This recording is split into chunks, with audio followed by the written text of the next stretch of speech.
Sobriety Essays number 58, A Christmas Story. A Christmas Story. This past December, I celebrated my 30th Christmas season as a recovering alcoholic. There is a story I love to tell about Christmas, to share my experience, strength, and hope. It may be just my opinion, but it seems to me that from November through January, people wear their hearts on their sleeves. People in general are more sensitive, and it just may be that alcoholics more so. My very first two Christmases were a bit rough. At 8 months sober and my first Christmas, I was just sober, going to meetings every day and not drinking between meetings. Still angry, still feeling sorry for myself, and our marriage was still a disaster. I was just not drinking, but I did not find sobriety until later. It was tough being just a dry member of Alcoholics Anonymous. I believe there is a difference between being sober and having sobriety. Sobriety for me is the ability to live comfortably and peacefully with me most of the time. What I did not realize at the time was, while I was sober, I did not know how to change. I did not know how to let go of old ideas. That first Christmas, on Christmas Eve, sitting in front of the Christmas tree, the lights were out except for those on the tree. My wife and I, both in tears, and we sat on a couch in front of the tree. We were both in total depression. My wife turned to me and said, "Let's face it, this marriage is over with." That's exactly what we both thought at that moment in our lives. It was just one more failure in my life. Well, I'm going to a meeting and I didn't drink between meetings, and at 9 months I found sobriety, and I had what I call a spiritual experience. Maybe it's just a change in attitude. The first description is my favorite. Driving home from a beginner's meeting when I had a thought go through my mind that I could not fix my marriage. It was either going to work or it wasn't going to work, and it was God's business, not mine. All I could do is contribute to that marriage and let God handle the rest.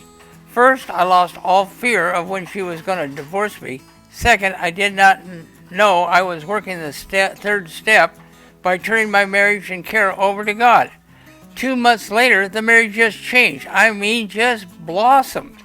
The last 30 years, we have been a couple of God's kids, having fun most of the time. Still get tears in my eyes by telling you that after 50 years of marriage, we sometimes still wake up in the middle of the night holding hands. Now that is a true joy and a true miracle. The second Christmas was also rough for me. The wife had gone back to Germany to deal with sick parents. Our daughter, a year and a half sober, was in the hospital in an oxygen tent with bronchial pneumonia, left home alone with me and not in the very best of company. On Christmas Day, I got up around 7 a.m., walked out into the living room, and there were no Christmas tree. There were no Christmas decorations, no gifts, no celebration. Just me alone with me. This time in my sobriety, I did have a program to work. I learned that when a problem shared is half a problem. But I just did not feel like calling another alcoholic and whine and snivel about my loneliness that early in the morning on a Christmas day. But one of the tools in my tool bag that helped me allow for those feelings was something to do something responsible. Clean the kitchen, sweep the garage, make the bed, just do anything responsible. So I started wandering around the house to look for something responsible to do. Walking into the office of my house, it was half wallpapered. Here, I thought, is something to do. I made the decision to finish off wallpapering my office. I just love God and God's timing. The very instant I made that decision to do something responsible, the phone rang. It was my sponsor. My sponsor said, "Chuck, I just called this morning to let you know that you are not alone." Then he said something that did not make any sense to me, but for some reason I understood what he was saying.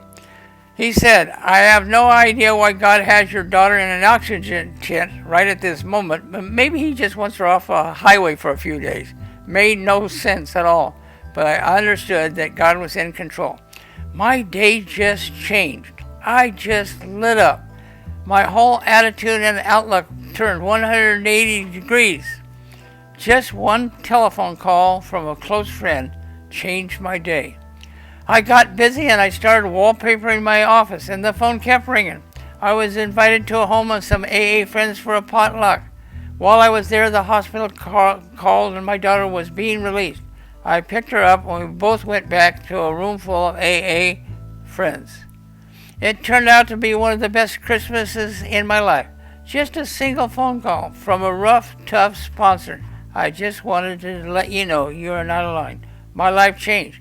Each Christmas, I try to pass that on. So I have learned to make some phone calls on Christmas Day and tell someone they're not alone. Just plain fun to light someone's life for Christmas. Chuck H.